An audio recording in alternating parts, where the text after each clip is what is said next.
Hello friends, स्वागत है आप सबका आपका अपना यूट्यूब चैनल अब पढ़ेगा इंडिया में। आज जो कि हम लोगों ने कल नया सीरीज एक स्टार्ट किया है फास्ट रिवीजन का, उसका मैं आज सेकंड लेक्चर लेके आया हूँ आप लोगों के पास। इस वीडियो में हम लोग कवर करेंगे मॉडर्न हिस्ट्री से इम्पॉर्टेंट कुछ टॉपिक्स, जैसे कि जो हमारा पहला टॉपिक होगा आज का वो होगा ब्रिटिश शासन का भारतीय अर्थव्यवस्था पर प्रभाव और 1857 का विद्रोह और जन आंदोलन। इन तीनों से जितने भी नंबर्स ऑफ ऑब्जेक्टिव्स बन सकते हैं वो ऑब्जेक्टिव्स को हम लोग फास्ट रिवीजन के तौर पे आज डिस्कस करेंगे। और ये जो वीडियो है आप लोगों को डेली इसी टाइम में रात को 8 बजे आप लोगों को ये वीडियो प्रोवाइड करवाया जाएगा। साथ ही साथ आप लोगों से एक चीज़ कहना था, क्योंकि खास करके बिहार एसआई प्री वाले बच्चों के लिए तो कोई दिक्कत नहीं है, क्योंकि उनका एग्ज़ाम मोस्ट प्रॉब्ली दिसंबर तक होगा। ईएसआई प्री का तो डेट ऑलमोस्ट अब क्लियर ही हो चुका है कि दिसंबर में होगा। और बिहार दरोगा मेंस वाले का बच्चे का एग्ज़ाम है 11 तारीख को। तो जो 11 तारीख का पेपर है उनके लिए मैं सोच रहा हूँ कि उन लोगों को साइंस का जो वीडियोज है खास करके उनके लिए, और रेलवे एनटीपीसी वाले बच्चों जिनका एग्ज़ाम है, एनटीपीसी में भी साइंस का वेटेज ज़्यादा होता है और बिहार एसआई मेंस में भी साइंस के पोर्शंस से क्वेश्चंस ज़्यादा पूछे जाते हैं। तो मैं सोच रहा हूँ साइंस का जो ऑब्जेक्टिव्स का वीडियो है जो फास्ट रिवीजन के तौर पे आप लोगों को मॉर्निंग में प्रोवाइड करवा दिया जाए। तो इस रिगार्डिंग आप लोगों की क्या राय है आप मुझे एक बार कमेंट करके बता दीजिएगा, उस अकॉर्डिंग मैं इस डायरेक्शन में आगे बढ़ूँगा। चलिए तो बढ़ते हैं क्वेश्चन की तरफ।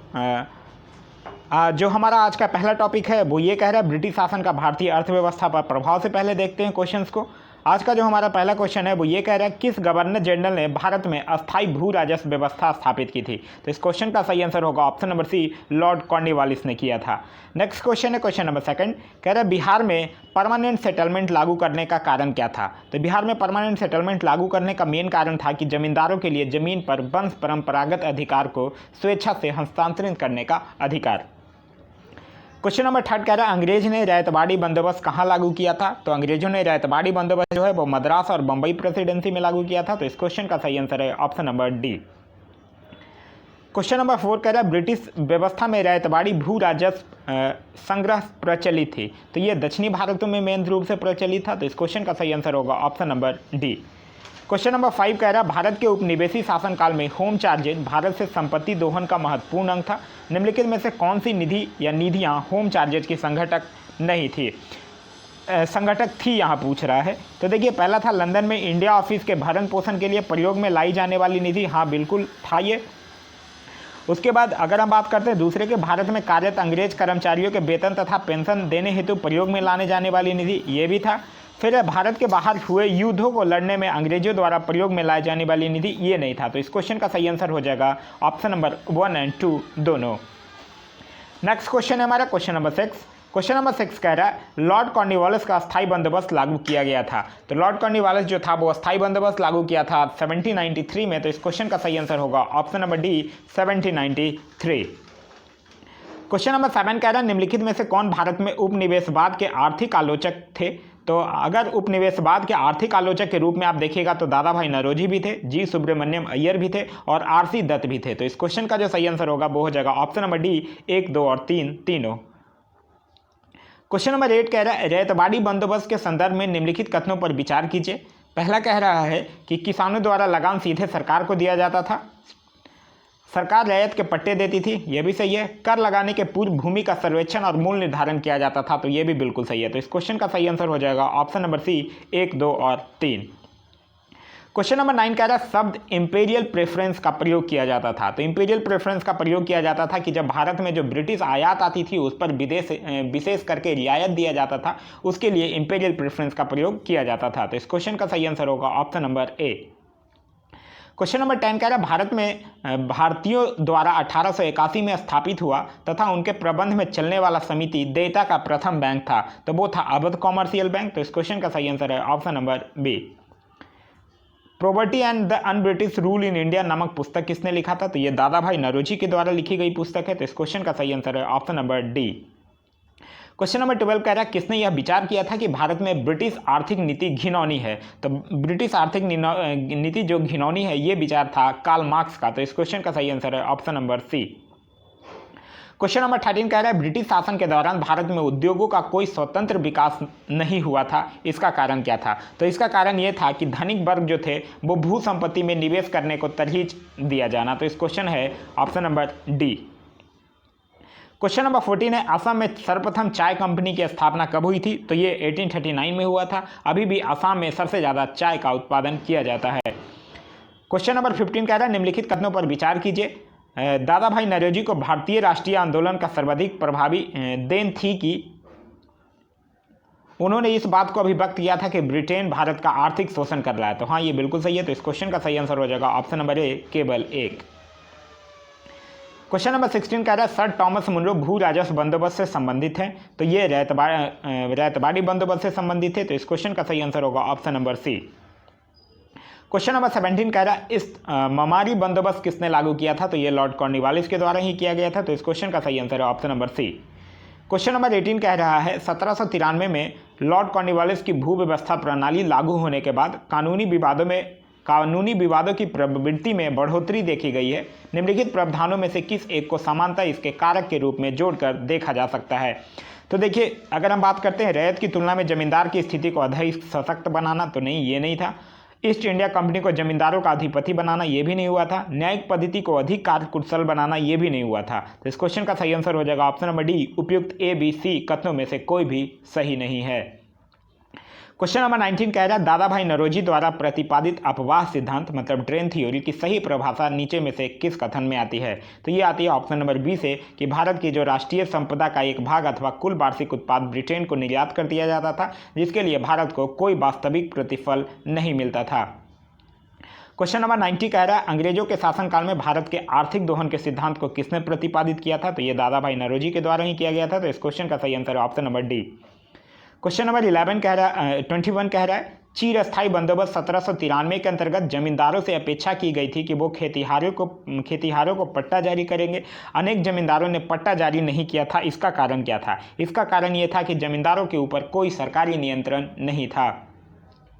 नेक्स्ट क्वेश्चन है क्वेश्चन नंबर 22। क्वेश्चन नंबर 22 कह रहा है निम्नलिखित में से कौन दादा भाई नौरोजी के ड्रेन थ्योरी में विश्वास नहीं करता था? तो सर सैयद अहमद खान जो थे वो नहीं करते थे। तो इस क्वेश्चन का सही आंसर है ऑप्शन नंबर डी। तो ये था कुछ क्वेश्चन। अब जो हमारा आज का नेक्स्ट टॉपिक है वो है 1857 का विद्रोह, 1857 का विद्रोह। इससे इंपॉर्टेंट कुछ क्वेश्चन देखते हैं। पहला क्वेश्चन है महारानी लक्ष्मीबाई की समाधि कहाँ स्थित है? तो महारानी लक्ष्मीबाई का जन्म तो ग्वालियर में हुआ था, लेकिन जन्म वाराणसी में हुआ था और इनका जो समाधि है वो ग्वालियर में स्थित है। नेक्स्ट क्वेश्चन हमारा question number second. Question number second कह रहा है 1857 के निम्नलिखित क्रांतिकारियों में से किसका वास्तविक नाम रामचंद्र पांडुरंग था? तो रामचंद्र पांडुरंग वास्तविक नाम था तात्या टोपे का। तो इस क्वेश्चन का सही आंसर है option number B, Tatya Tope. Question number 3 कह रहा है 1857 ईस्वी की क्रांति में अंग्रेजों व जोधपुर की संयुक्त सेना को पराजित करने वाला कौन था? तो आउबा का ठाकुर कुशल सिंह था। तो इस क्वेश्चन का सही आंसर है option number D. Question number 4 है निम्नलिखित में से कौन सा एक क्षेत्र 1857 के विद्रोह से प्रभावित नहीं था? तो 1857 के विद्रोह से अगर करते तो झांसी था ही, जगदीशपुर था, लखनऊ था, लेकिन चित्तौड़ नहीं था। तो इस क्वेश्चन का सही आंसर होगा option number B, Chittor. Next question है हमारा क्वेश्चन नंबर 5। क्वेश्चन नंबर 5 कह रहा है 1857 में किसने इलाहाबाद को आपातकालीन मुख्यालय बनाया था? तो ये लॉर्ड कैनिंग के द्वारा बनाया गया था। तो इस क्वेश्चन का सही आंसर है option number A, lord Canning. Rani Lakshmibai को अंतिम युद्ध के समय सामना करना पड़ा था। तो अंतिम युद्ध के समय उन्होंने ह्यूरोज से सामना किया था। तो इस क्वेश्चन का सही आंसर है ऑप्शन नंबर ए, ह्यूरोज। क्वेश्चन नंबर 7 कह रहा है अंग्रेजी भारतीय सेना में चर्बी वाले कारतूसों से चलने वाली एनफील्ड राइफल कब शामिल किया गया था? तो ये जो राइफल था वो शामिल किया गया था फरवरी 1857 में। क्वेश्चन नंबर 8 कह रहा है निम्नलिखित में से कौन सा स्थल राजस्थान में 1857 की क्रांति का केंद्र नहीं था? तो इसमें से जयपुर जो था राजस्थान का वो 1857 की क्रांति का केंद्र नहीं था। नेक्स्ट क्वेश्चन है क्वेश्चन नंबर 9। क्वेश्चन नंबर 9 कह रहा है 1857 के विद्रोह से बिहार का कौन सा भाग अप्रभावित रहा था? तो अप्रभावित रहने वाला देखिए दानापुर प्रभावित था, पटना भी प्रभावित था, आरा भी प्रभावित था, मुजफ्फरपुर भी प्रभावित था, लेकिन मुंगेर जो है वो प्रभावित नहीं था। तो इस क्वेश्चन का सही आंसर होगा ऑप्शन नंबर बी, केवल 5। क्वेश्चन नंबर 10 कह रहा है 1857 के विद्रोह के समय ब्रिटिश प्रधानमंत्री कौन था? तो 1857 के समय ब्रिटिश का प्रधानमंत्री पॉम्स्टन था। तो इस क्वेश्चन का सही आंसर है option number B, Palmerston. Next question है क्वेश्चन नंबर 11। क्वेश्चन नंबर 11 कह रहा है आधुनिक इतिहासकार जिसने 1857 के विद्रोह को स्वतंत्रता की पहली लड़ाई कहा था, तो ये किसके द्वारा कहा गया था? बी.डी. सावरकर के द्वारा। तो इस क्वेश्चन का सही आंसर है option number C, B D. Savarkar. Question number 12 कह रहा है 1857 के बरेली विद्रोह के नेता कौन थे? तो बरेली विद्रोह के नेता थे खान बहादुर। तो इस क्वेश्चन का सही आंसर होगा ऑप्शन नंबर ए, खान बहादुर। क्वेश्चन नंबर 13 कह रहा है भारत के प्रथम स्वतंत्रता संग्राम का मुख्य तत्कालिक कारण क्या था? तो प्रथम स्वतंत्रता संग्राम का जो मुख्य तत्कालिक कारण था वो था अंग्रेजों का धर्म में हस्तक्षेप का संदेह। तो इस क्वेश्चन का सही आंसर है option number B. Question number 14 कह रहा है निम्नलिखित में से किसने 1857 में अंग्रेजों से संघर्ष किया था? तो देखिए 1857 में चंद्रशेखर आज़ाद नहीं किए थे, राम प्रसाद बिस्मिल भी नहीं किए थे, माखनलाल चतुर्वेदी भी नहीं किए थे, लेकिन शहादत खान ने किया था। तो इस क्वेश्चन का सही आंसर है option number C. Question number 15 कह रहा है सूची एक को जो कुछ क्षेत्र के नायक थे और उनके कार्य क्षेत्र से सुमेलित करना है। अगर हम बात करते हैं बख्त खां की तो ये दिल्ली के साथ मैच करेगा। मौलवी अहमदुल्ला की बात करते हैं तो ये अवध के साथ मैच करेगा। कुंवर सिंह की बात करते हैं तो ये आरा जगदीशपुर से के साथ मैच करेगा। और नाना साहब की बात करते हैं तो ये कानपुर के साथ मैच करेगा। क्वेश्चन नंबर 16 कह रहा है 1857 का विद्रोह मुख्यतः किस कारण से असफल रहा था? तो 1857 की जो थी उसमें हिंदू मुस्लिम एकता की कोई कमी नहीं थी, लेकिन उसमें किसी सामान्य योजना और केंद्रीय संगठन की कमी थी। तो इस क्वेश्चन का सही आंसर हो जाएगा ऑप्शन नंबर बी, किसी सामान्य योजना और केंद्रीय संगठन की कमी। नेक्स्ट क्वेश्चन हमारा क्वेश्चन नंबर 17। क्वेश्चन नंबर 17 कह रहा है लखनऊ में 1857 के स्वतंत्रता संग्राम के नेतृत्व किसने किया था? तो लखनऊ में 1857 के स्वतंत्रता संग्राम का जो नेतृत्व है वो किया गया था हजरत महल के द्वारा। बेगम हजरत महल इनका नाम था। तो इस क्वेश्चन का सही आंसर है option number C. Next question है क्वेश्चन नंबर 18। मंगल पांडे कहाँ के विप्लव से जुड़े हुए थे? तो ये बैरकपुर छावनी के थे। तो इस क्वेश्चन का सही आंसर है ऑप्शन नंबर ए। क्वेश्चन नंबर 19 कह रहा है 1857 का प्रथम स्वतंत्रता संग्राम असफल हुआ क्यों असफल हुआ था? देखिए भारतीय सिपाहियों में उद्देश्य की एकता की कमी थी। हाँ, ये बिल्कुल सही है। प्रायः भारतीय राजाओं ने ब्रिटिश सरकार का साथ दिया था। ये भी बिल्कुल सही है। सभी राजाओं ने मोस्टली ब्रिटिश सरकार का साथ दिया था। ब्रिटिश सिपाही कहीं अच्छे सुसज्जित और संगठित थे। ये भी बिल्कुल सही है। तो इस क्वेश्चन का सही आंसर हो जाएगा ऑप्शन नंबर डी, उपयुक्त सभी। क्वेश्चन नंबर 20 कह रहा है भारतीय स्वाधीनता आंदोलन का सरकारी इतिहासकार कौन था? तो वो उनका नाम था एस.ए. सेन। तो इस क्वेश्चन का सही आंसर होगा option number D. Next question है हमारा क्वेश्चन नंबर 21। क्वेश्चन नंबर 21 कह रहा है कि सामग्री विक्टोरिया ने 1858 की घोषणा में भारतीयों को बहुत सी चीज़ों दिए जाने का आश्वासन दिया था। निम्न आश्वासनों में से कौन सा चीज़ ब्रिटिश शासन ने पूरा किया था? तो रियायतों को हड़पने की नीति समाप्त कर दी जाएगी, ये नहीं पूरा किया गया था। देसी राजबाड़ों की यथास्थिति बनाई रखी जाएगी, ये भी नहीं। भारतीय एवं यूरोपीय सभी प्रजा को समान व्यवहार मिलेगा, ये तो एकदम नहीं। और भारतीयों के सामाजिक एवं धार्मिक विश्वासों में कोई हस्तक्षेप नहीं होगा, ये सही आंसर होगा। क्वेश्चन नंबर 22 कह रहा है निम्नलिखित में से कौन इलाहाबाद में 1857 के संग्राम का नेता थे? तो इलाहाबाद में थे मौलवी लियाकत अली। तो इस क्वेश्चन का सही आंसर है option number D. Question number 23 कह रहा है मंगल पांडे सिपाही था। तो मंगल पांडे जो था वो 34वीं नेटिव इन्फेंट्री का था। तो इस क्वेश्चन का सही आंसर है option number B. Question number 24 कह रहा है निम्नलिखित में से कौन 1857 के विद्रोह में अंग्रेजों का सबसे कट्टर दुश्मन था? तो अंग्रेजों का जो सबसे कट्टर दुश्मन था वो था मौलवी अहमदुल्ला शाह। तो इस क्वेश्चन का सही आंसर है ऑप्शन नंबर ए। क्वेश्चन नंबर 25 कह रहा है अंग्रेज राजपूत राज्यों में 1857 के विद्रोह को दबाने में सफल रहे क्योंकि पहला ऑप्शन है स्थानीय शासकों ने क्रांतिकारियों का साथ नहीं दिया था, यही सही होगा। तो इस क्वेश्चन का सही आंसर है ऑप्शन नंबर ए। क्वेश्चन नंबर 26 कह रहा है भारतीय भाषा में 1857 के विप्लव के कारणों पर लिखने वाला प्रथम भारतीय कौन था? तो ये जो प्रथम भारतीय था वो था सैयद अहमद खान। तो इस क्वेश्चन का सही आंसर है ऑप्शन नंबर ए। क्वेश्चन नंबर 27 कह रहा है 1857 के संघर्ष में भाग लेने वाले सिपाहियों की सर्वाधिक संख्या कहाँ से थी? अवध रेजिमेंट से था। तो इस क्वेश्चन का सही आंसर है option number B, Awadh. Question number 28 कह रहा है 1857 के विद्रोह के दौरान बहादुर शाह ने किसे साहब ए आलम बहादुर का खिताब दिया था? तो वो जो खिताब दिया था वो बख्त खान को दिया था। तो इस क्वेश्चन का सही आंसर है option number C. Question number 29 कह रहा है 1857 के विद्रोह को किस उर्दू कवि ने देखा था? तो वो जो उर्दू कवि था वो मिर्जा गालिब थे। तो इस क्वेश्चन का सही आंसर है option number C, Mirza Ghalib.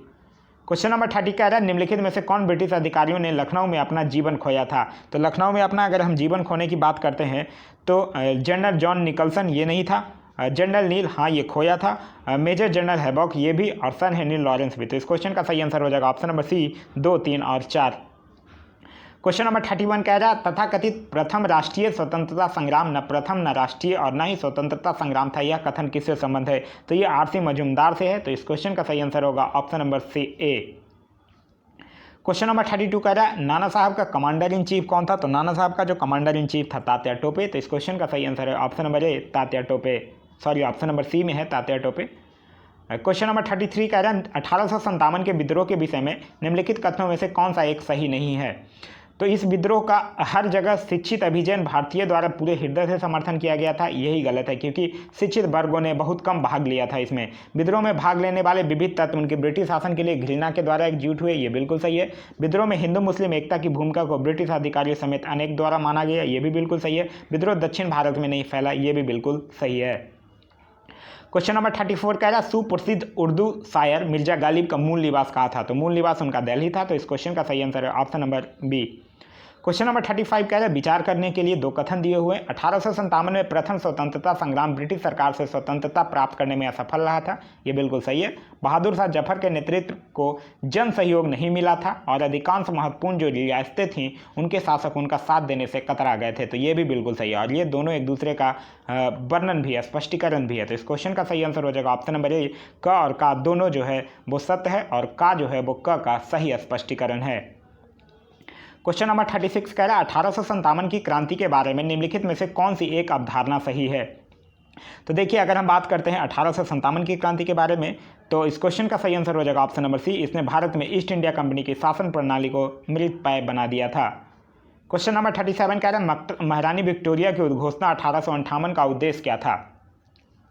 तो भारतीय राज्यों को ब्रिटिश साम्राज्य में मिलाने के किसी भी विचार का परित्याग करना, ये बिल्कुल सही है। भारतीय प्रशासन को ब्रिटिश क्राउन के अंतर्गत रखना, ये भी बिल्कुल सही है। भारत के साथ ईस्ट इंडिया कंपनी के व्यापार का नियमन करना, ये गलत है। तो इस क्वेश्चन का सही आंसर हो जाएगा केवल 1 और 2 यानी ऑप्शन नंबर ए। क्वेश्चन नंबर 38 कह रहा है निम्नलिखित वर्गों में से किसने 1857 के विद्रोह में भाग नहीं लिया था? तो देखिए खेतिहर मजदूर भाग लिए थे, कृषक भी भाग लिए थे, लेकिन साहूकार नहीं भाग लिया था और जमींदार लोगों ने भी भाग नहीं लिया था। तो इस क्वेश्चन का सही आंसर होगा ऑप्शन नंबर डी 2 और 4। क्वेश्चन नंबर 39 कह रहा है 1857 की क्रांति सर्वप्रथम कहाँ से प्रारंभ हुई थी? तो ये मेरठ से प्रारंभ हुई थी। तो इस क्वेश्चन का सही आंसर होगा ऑप्शन नंबर सी मेरठ से। क्वेश्चन नंबर 40 कह रहा है आज़ादी की पहली लड़ाई 1857 में किसने भाग नहीं लिया था? तो तात्या टोपे भाग लिए थे, बहादुर शाह जफर भी, रानी लक्ष्मीबाई भी, भगत सिंह ने नहीं लिया था। तो इस क्वेश्चन का सही आंसर होगा option number D Bhagat Singh. Question number 41 कह रहा है निम्नलिखित में से किसने 1857 के विद्रोह को एक षड्यंत्र की संज्ञा दी थी? तो एक षड्यंत्र की संज्ञा दी थी सर जेम्स आउटरम और डब्ल्यू टेलर ने। तो इस क्वेश्चन का सही आंसर होगा ऑप्शन नंबर ए। क्वेश्चन नंबर 42 कह रहा है महारानी विक्टोरिया ने भारतीय प्रशासन को ब्रिटिश ताज के नियंत्रण में लेने की घोषणा कब की थी? तो ये 1 नवंबर 1858 को किया गया था। तो इस क्वेश्चन का सही आंसर होगा ऑप्शन नंबर ए 1 नवंबर 1858।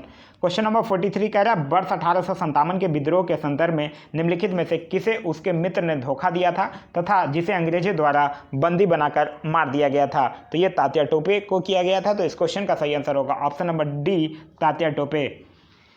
नेक्स्ट क्वेश्चन है क्वेश्चन नंबर 44। क्वेश्चन नंबर 44 कह रहा है 1857 के स्वतंत्रता संग्राम से संबंधित पहली घटना थी। तो पहली घटना कौन थी? कि सैनिकों ने दिल्ली के लाल किले पर पहुंचना। तो इस क्वेश्चन का सही आंसर होगा option number C. Question number 45 कह रहा है कुंवर सिंह 1857 के विद्रोह के एक प्रमुख नायक थे, वह निम्नलिखित में से किससे संबंध थे? तो वो बिहार से संबंधित थे। तो इस क्वेश्चन का सही आंसर होगा ऑप्शन नंबर ए बिहार। क्वेश्चन नंबर 46 कह रहा है 1857 के विद्रोह से निम्नलिखित में से कौन संबंध नहीं था? तो देखिए बेगम हजरत महल था, कुंवर सिंह भी था, मौलवी अहमदुल्ला भी था, लेकिन उधम सिंह का संबंध नहीं था। तो इस क्वेश्चन का सही आंसर हो जाएगा ऑप्शन नंबर सी उधम सिंह। क्वेश्चन नंबर 47 को मैच करने कह रहा है। अगर हम बात करते हैं झांसी की तो झांसी मैच होगा रानी लक्ष्मीबाई के साथ। लखनऊ की अगर बात करते हैं तो लखनऊ बेगम हजरत महल के साथ। कानपुर की अगर बात करते हैं तो कानपुर ऑप्शन में यहाँ के दिए गए अकॉर्डिंग होगा अजीमुल्ला खान। और फैजाबाद की अगर बात करते हैं तो मौलवी अहमद शाह। नेक्स्ट क्वेश्चन हमारा क्वेश्चन नंबर 48। क्वेश्चन नंबर 48 कह रहा है निम्नलिखित में से कौन सा आयोग 1857 के विद्रोह के दमन के बाद भारतीय फौज के नव संगठन से संबंधित था? तो वो जो था वो पील आयोग था। तो इस क्वेश्चन का सही आंसर होगा ऑप्शन नंबर बी पील आयोग। नेक्स्ट क्वेश्चन है क्वेश्चन नंबर 49। क्वेश्चन नंबर 49 कह रहा है 1857 के स्वाधीनता संग्राम का प्रतीक क्या था? तो कमल और रोटी था। तो इस क्वेश्चन का सही आंसर होगा ऑप्शन नंबर ए कमल और रोटी। क्वेश्चन नंबर 50 कह रहा है निम्नलिखित में से कौन असम में 1857 की क्रांति का नेता था? तो असम में था दीवान मनी राम दत्त। तो इस क्वेश्चन का सही आंसर है ऑप्शन नंबर ए। नेक्स्ट क्वेश्चन है क्वेश्चन नंबर 51 कह रहा है 1857 के स्वतंत्रता संग्राम में किस राजवंश ने अंग्रेजों की सर्वाधिक सहायता की थी? तो ये किया था ग्वालियर के सिंधिया ने। तो इस क्वेश्चन का सही आंसर होगा ऑप्शन नंबर ए ग्वालियर के सिंधिया। नेक्स्ट क्वेश्चन है क्वेश्चन नंबर 52। ये मैच करने के लिए कह रहा है, अगर हम बात करते हैं नाना साहब तो ये कानपुर के साथ मैच करेंगे। नवाब हमीद अली खान की अगर बात करते हैं तो ये दिल्ली। मौलवी अहमूद अल्लाह की बात अगर बात करेंगे तो ये लखनऊ। और मनीराम दीवाना भी हमने देखा ये असम के साथ मैच करेंगे। नेक्स्ट क्वेश्चन है हमारा क्वेश्चन नंबर 52। क्वेश्चन नंबर 53 है। क्वेश्चन नंबर 53 कह रहा है 1857 के विद्रोह के बाद ब्रिटिश सरकार ने सिपाहियों का किन प्रांतों से चयन किया था? तो सबसे ज़्यादा फिर गोरखा और सिख रेजिमेंट को किया गया था। तो इस क्वेश्चन का सही आंसर होगा option number C, Gorkha, Sikh एवं पंजाबी उत्तर प्रांत से। क्वेश्चन नंबर 54 कह रहा है 1857 के संग्राम के निम्नलिखित केंद्रों में से सबसे पहले अंग्रेजों ने किसे पुनः अधिकृत किया था? तो सबसे पहले उसने पुनः अधिकृत जो किया था वो किया था दिल्ली को। तो इस क्वेश्चन का सही आंसर होगा option number C, Delhi. Question number 55 कह रहा है 1857 के विद्रोह का बिहार में 15 जुलाई 1857 से 20 जनवरी 1857 तक केंद्र कौन रहा था? जगदीशपुर। क्वेश्चन नंबर 56 कह रहा है भारत में शिक्षित मध्य वर्ग ने ये इस से दूरी बना रखा था, भाग नहीं लिया था। तो इस क्वेश्चन का सही आंसर हो जाएगा ऑप्शन नंबर सी, 1857 के विद्रोह से तटस्थता बनाए रखी थी। क्वेश्चन नंबर 57 कह रहा है 1857 के विद्रोह के समय भारत का गवर्नर जनरल कौन था? तो ये लॉर्ड कैनिंग था। क्वेश्चन नंबर 58 कह रहा है 1857 विद्रोह के समय बैरकपुर में कौन ब्रिटिश कमांडिंग ऑफिसर था? तो ब्रिटिश कमांडिंग ऑफिसर की अगर बात करते हैं तो वो था हैरसे। तो इस क्वेश्चन का सही आंसर है option number C. Question number 59 कह रहा है 1857 के स्वाधीनता संग्राम की वीरांगना महारानी लक्ष्मीबाई की जन्मस्थली कहाँ है? तो वाराणसी है। तो इस क्वेश्चन का सही आंसर है option number C, Varanasi. Next question है क्वेश्चन नंबर 50। जगदीशपुर के किस व्यक्ति ने 1857 ईस्वी के विप्लव में क्रांतिकारियों का नेतृत्व किया था? तो ये कुंवर सिंह के द्वारा किया गया था। तो इस क्वेश्चन का सही आंसर है ऑप्शन नंबर ए, कुंवर सिंह। तो ये था हमारा कुछ 1857 से रिलेटेड इंपॉर्टेंट क्वेश्चंस। अब हम लोग आगे नेक्स्ट टॉपिक जो है आज का है हमारा वो है जन आंदोलन। तो अब जन आंदोलन से रिलेटेड जो कुछ इंपॉर्टेंट क्वेश्चंस है उसे देखते हैं। तो जन आंदोलन से रिलेटेड जो आज का हमारा पहला क्वेश्चन है वो ये कह रहा है कि संथाल विद्रोह के शांत हो जाने के बाद औपनिवेशिक शासन द्वारा कौन सा उपाय किया गया था? तो देखिए अगर हम बात करते हैं संथाल परगना नामक राज्य क्षेत्रों का सृजन किया गया था, ये बिल्कुल सही है। किसी संथाल का गैर संथाल को भूमि अंतरण करना गैर कानूनी हो गया था, ये भी बिल्कुल सही है। तो इस क्वेश्चन का सही आंसर हो जाएगा ऑप्शन नंबर सी, ए और दोनों। क्वेश्चन नंबर 2 कह रहा है संथाल विद्रोह का नेतृत्व किसने किया था? तो संथाल विद्रोह का जो नेतृत्व है वो सिंधु एवं कान्हू के द्वारा किया गया था। तो इस क्वेश्चन का सही आंसर है ऑप्शन नंबर डी, सिंधु एवं कान्हू। क्वेश्चन नंबर 3 कह रहा है उल गुलान विद्रोह किससे जुड़ा था? उल गुलान विद्रोह की अगर बात करते हैं तो ये बिरसा मुंडा से जुड़ा था। तो इस क्वेश्चन का सही आंसर होगा option number D, Birsa Munda. Question number 4 कह रहा है बेलू थम्पी ने अंग्रेजों के विरुद्ध आंदोलन का नेतृत्व किया था। तो बेलू थम्पी जो थे वो अंग्रेजों के विरुद्ध जो था वो नील विद्रोह का किया था। तो इस क्वेश्चन का जो सही आंसर होगा, अच्छा सॉरी कहाँ किया था ये बोल रहा, तो केरल में किया था। तो इस क्वेश्चन का सही आंसर होगा ऑप्शन नंबर ए, केरल में। क्वेश्चन नंबर 5 कह रहा है 1857 के विद्रोह के ठीक बाद बंगाल में निम्नलिखित में से कौन सा विप्लव हुआ था? तो ये नील विद्रोह हुआ था। तो इस क्वेश्चन का सही आंसर होगा ऑप्शन नंबर सी, नील विद्रोह। क्वेश्चन नंबर 6 कह रहा है 1921 का मोपला विद्रोह कहाँ हुआ था? तो मोपला विद्रोह हुआ था केरल में। क्वेश्चन नंबर 7 कह रहा है महात्मा गांधी एवं उनके विचारों से प्रभावित होने वाले प्रथम आदिवासी नेता कौन थे? तो महात्मा गांधी और उनके विचारों से प्रभावित होने वाले जो प्रथम आदिवासी नेता थे उनका नाम था जोड़ानांग। तो इस क्वेश्चन का सही आंसर होगा option number B. Question number 8 कह रहा है अवध के एका आंदोलन का उद्देश्य क्या था? तो अवध का जो एका आंदोलन हुआ था वो उसका उद्देश्य ये था कि सरकार को लगान देना बंद करना। क्वेश्चन नंबर 9 कह रहा है नील कृषकों की दुर्दशा पर लिखी गई पुस्तक नील दर्पण के लेखक कौन थे? तो नील दर्पण के लेखक थे दीनबंधु मित्र। क्वेश्चन नंबर 10 कह रहा है 1855 ईस्वी में संथालों ने किस अंग्रेज कमांडर को हराया था? तो वो उसका नाम था मेजर बारो। तो इस क्वेश्चन का सही आंसर है option number C. Question number 11 कह रहा है जनजातीय लोगों के संबंध में आदिवासी शब्द का प्रयोग किसने किया था? तो आदिवासी शब्द का प्रयोग जो था वो ठक्कर बापा के द्वारा किया गया था। तो इस क्वेश्चन का सही आंसर होगा option number B. Question number 12 कह रहा है कौन सी घटना महाराष्ट्र में घटित हुई थी? तो महाराष्ट्र में भील विद्रोह हुआ था। तो इस क्वेश्चन का सही आंसर ऑप्शन नंबर ए, भील विद्रोह। संथाल विद्रोह सही रूप से किस भौगोलिक इलाके में हुआ था? तो संथाल विद्रोह जो था वो पूर्वी भारत में हुआ था। तो इस क्वेश्चन का सही आंसर ऑप्शन नंबर सी। वंदे मातरम गीत किसने लिखा था? तो बंकिम चंद्र चटर्जी ने। क्वेश्चन नंबर 15 कह रहा है निम्नलिखित में से कौन सी घटना महाराष्ट्र में घटित हुई थी? तो महाराष्ट्र में घटित हुआ था भील विद्रोह, अभी हमने देखा था। क्वेश्चन नंबर 16 कह रहा है भारत में 19वीं शताब्दी के जनजातीय विद्रोह के निम्नलिखित में से कौन से तत्व ने साझा कारण मुहैया कराए थे? तो इसका सही आंसर हो जाएगा ऑप्शन नंबर डी, जनजातीय समुदायों को प्राचीन भूमि संबंधी व्यवस्था का संपूर्ण विदारण। नेक्स्ट क्वेश्चन है क्वेश्चन नंबर 17। क्वेश्चन नंबर 17 कह रहा है 1908 के छोटा नागपुर कास्ट अधिनियम ने रोक लगाई थी, तो ये बेट बेगारी पर रोक लगाया था, तो इस क्वेश्चन का सही answer option number C. Question number 18 कह रहा है निम्नलिखित विद्रोहों में से किसको बंकिम चंद्र चटर्जी ने अपने उपन्यास आनंद मठ में उल्लेख करके प्रसिद्ध किया था, तो ये सन्यासी विद्रोह को किया था, तो इस क्वेश्चन का सही आंसर होगा ऑप्शन नंबर डी, सन्यासी विद्रोह। क्वेश्चन नंबर 19 कह रहा है निम्नलिखित में से कौन सा स्थान गडकरी विद्रोह का केंद्र था, तो गडकरी विद्रोह का केंद्र जो था वो कोल्हापुर था, तो इस क्वेश्चन का सही answer option number B. Question number 20 कह रहा है मेवाड़, बंगाल और पास के क्षेत्रों में भीलों में सामाजिक सुधार के लिए लसोडिया आंदोलन का सूत्रपात किसने किया था, तो गोविंद गिरी के द्वारा किया गया था, तो इस क्वेश्चन का सही आंसर ऑप्शन नंबर बी। हो विद्रोह कहाँ हुआ था, तो हो विद्रोह की अगर बात करते हैं तो 1820 से लेकर 1821 के दौरान हुआ था ये। क्वेश्चन नंबर 22 कह रहा है अंग्रेजों के विरुद्ध भीलों द्वारा क्रांति प्रारंभ की गई थी, कहाँ की गई थी, मध्य प्रदेश और महाराष्ट्र में, तो इस क्वेश्चन का सही आंसर है ऑप्शन नंबर ए। क्वेश्चन नंबर 23 कह रहा है मुंगेर के बरहिया ताल विरोध का उद्देश्य क्या था, तो इसका उद्देश्य यही था बक्सार भूमि की वापसी की मांग, तो इस क्वेश्चन का सही आंसर ऑप्शन नंबर ए। क्वेश्चन नंबर 24 कह रहा है मानव बलि प्रथा का निषेध करने के कारण अंग्रेजों के विरुद्ध विद्रोह करने वाले जनजाति का नाम क्या था, तो वो जनजाति थी खोंद जनजाति, तो इस क्वेश्चन का सही आंसर है ऑप्शन नंबर बी, खोंद जनजाति।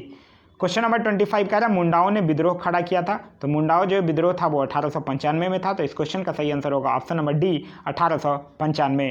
खरबार आदिवासी आंदोलन कब हुआ था, तो खरबार आदिवासी आंदोलन जो था वो 1874 में हुआ था।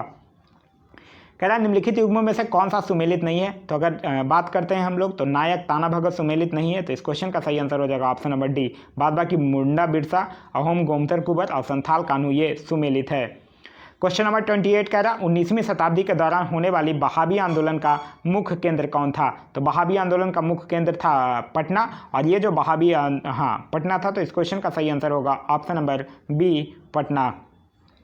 क्वेश्चन नंबर 29 कह रहा कोल विद्रोह का नेतृत्व किसने किया था, तो कोल विद्रोह की अगर बात करते हैं इसका नेतृत्व किया गया था बुद्धू भगत और सिंह राय दोनों के द्वारा, तो इस क्वेश्चन का सही आंसर होगा option number D, A and C. Question number 30 कह रहा संबलपुर के अनेक ब्रिटिश विरोधी विद्रोहों का नेता निम्नलिखित में से कौन था, तो इस क्वेश्चन का जो सही आंसर होगा वो हो जाएगा सुरेंद्र साई, यानी option number B. Question number 31 कह रहा ताना भगत आंदोलन जतरा उराव ने किस वर्ष प्रारंभ किया था, तो ये 1914 में किया था, तो इस क्वेश्चन का सही आंसर होगा option number C, 1914। Question number 32 कह रहा कूका आंदोलन को किसने संगठित किया था, तो कूका आंदोलन को संगठित करने का श्रेय गुरु राम सिंह को जाता है, तो इस क्वेश्चन का सही आंसर है ऑप्शन नंबर सी, गुरु राम सिंह।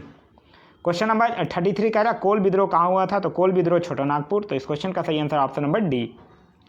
क्वेश्चन नंबर 34 कह रहा है जिस आदिवासी नेता को जगत पिता यानी धरती आबा कहा जाता है वो कौन है, तो वो कहा जाता है बिरसा मुंडा को, तो इस क्वेश्चन का सही आंसर है option number D, Birsa Munda. Question number 35 कह रहा है निम्नलिखित घटनाओं पर विचार कीजिए, इसको घटनाओं का सही कालानुक्रम क्या है, तो देखिए अगर इसको अरेंज कीजिएगा तो सबसे पहले होगा संथाल विद्रोह, उसके बाद अगर बात करते हैं तब सिपाही विद्रोह, उसके बाद नील विद्रोह और चौथे नंबर पर दक्कन दंगे, तो इस क्वेश्चन का सही आंसर हो जाएगा option number D. Question number 36 कह रहा है ब्रिटिश औपनिवेशिक व्यवस्था के विरुद्ध 1857 से पूर्व में भारत के विभिन्न भागों में हुए निम्न विद्रोहों को सही घटनाक्रम के अनुसार रखें, तो सही घटनाक्रम के अनुसार रखिएगा तो सबसे पहले होगा बंगाल का सिपाही विद्रोह, उसके बाद हो जाएगा बेल्लोर का सिपाही विद्रोह, उसके बाद अगर बात करते हैं तो हो जाएगा कच्छ का विद्रोह, फिर उसके बाद होगा कोल विद्रोह और फिर होगा संथाल विद्रोह, मतलब पहला होगा, फिर तीसरा, फिर दूसरा, फिर पाँचवा, फिर चौथा। नेक्स्ट क्वेश्चन हमारा क्वेश्चन नंबर 37। क्वेश्चन नंबर 37 कह रहा पागलपंथी विद्रोह वस्तुतः एक विद्रोह था, तो पागलपंथी विद्रोह की अगर बात करते हैं तो ये गारो का था, तो इस क्वेश्चन का सही आंसर होगा ऑप्शन नंबर बी, गारो का। क्वेश्चन नंबर 38 कह रहा है बायोकोम सत्याग्रह कहाँ चलाया गया था, तो बायोकोम सत्याग्रह जो था वो केरल में चलाया गया था, तो इस क्वेश्चन का सही आंसर होगा ऑप्शन नंबर ए, केरल।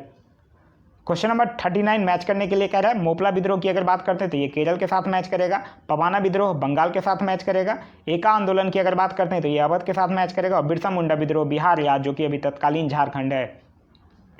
क्वेश्चन नंबर 40 कह रहा है पागलपंथ की स्थापना किसने की थी, तो पागलपंथ की स्थापना की अगर बात करते हैं तो करम शाह ने किया था, तो इस क्वेश्चन का सही आंसर होगा ऑप्शन नंबर बी, करम शाह। देखिए आप लोगों से एक और चीज़ डिस्कस करना था, कल भी मैं बहुत सारे लोगों का कमेंट देखा था कि आप लोगों को स्पीड से लेके कुछ इशू है, आप लोगों का बहुत सारे स्टूडेंट्स का कहना ये था कि क्वेश्चंस बोलने के बाद मैं कुछ सेकंड्स आप लोगों को टाइम दूं उसके बाद आंसर बताऊं, तो आप लोग इस रिगार्डिंग आप लोग क्या चाहते हैं कि आप लोगों को टाइम मिलना चाहिए, अगर आपको मैं हर एक क्वेश्चन के बाद टाइम देता हूं तो वीडियो थोड़ा लंबा होगा, तो आप लोग इस रिगार्डिंग आप अपने कमेंट्स करके बता दीजिएगा कि आप लोगों को कैसा चाहिए, क्वेश्चन के बाद टाइम चाहिए या फिर क्वेश्चन के बाद जस्ट आंसर चाहिए। क्वेश्चन नंबर 41 कह रहा है छोटा नागपुर जनजाति विद्रोह कब हुआ था? तो छोटा नागपुर जनजाति विद्रोह जो है वो 1820 में हुआ था। तो इस क्वेश्चन का सही आंसर होगा option number B. Question number 42 कह रहा है 19वीं सदी के कृषक विद्रोह को उसके संबंध क्षेत्रों के साथ सुमेलित कीजिए। तो अगर हम बात करते हैं कुका विद्रोह की, तो कुका विद्रोह किसके साथ मैच करेगा? कुकी विद्रोह है, तो कुकी विद्रोह त्रिपुरा के साथ मैच करेगा और कुका विद्रोह पंजाब के साथ मैच करेगा, ध्यान रखिएगा। पाबना कृषक विद्रोह की अगर बात करते हैं तो ये बंगाल के साथ मैच करेगा और बिरसा मुंडा विद्रोह झारखंड या बिहार के साथ मैच करेगा।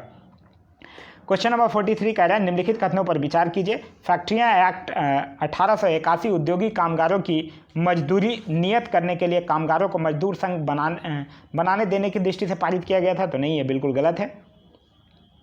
अगर हम बात करते हैं सेकंड ऑप्शन की, तो सेकंड कह रहा है NM लोखड़े ब्रिटिश भारत में मजदूर आंदोलन को संगठित करने के अग्रगामी थे। तो ये सही है। तो इस क्वेश्चन का जो सही आंसर होगा वो हो जाएगा ऑप्शन नंबर बी, केवल 2। तो ये था हमारा आज का वीडियो। आज का वीडियो आप लोगों को कैसा लगा कमेंट करके ज़रूर बताइएगा। साथ ही साथ मैं आप लोगों से आज 2 चीज़ पूछा हूँ। एक चीज़ इसके स्पीड के रिगार्डिंग जो इशूज है कि क्वेश्चंस के बाद आप लोगों को टाइम मिलना चाहिए आंसर बताने के लिए या नहीं, उससे वीडियो थोड़ा लंबा होगा, तो आप इसके रिगार्डिंग आप मुझे कमेंट करके बताइएगा। दूसरा, जो साइंस की सीरीज स्टार्ट करने के लिए मैं मॉर्निंग में बोल रहा हूँ, वो सीरीज स्टार्ट की जाए या नहीं की जाए, इसके रिगार्डिंग आप अपने व्यूज कमेंट में रख सकते हैं। Thanks for watching.